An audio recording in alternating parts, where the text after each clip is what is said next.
زینب و ام کلثوم آمدن نشستن پهلوی حضرت، بنا کردن اشک ریختن.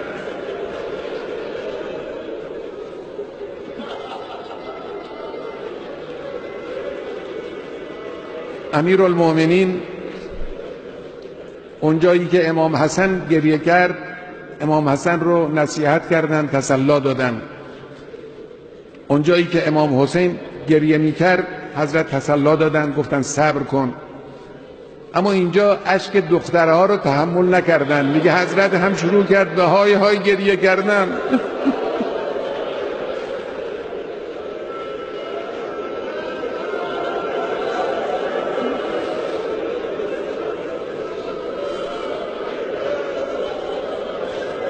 یا امیرالمؤمنین،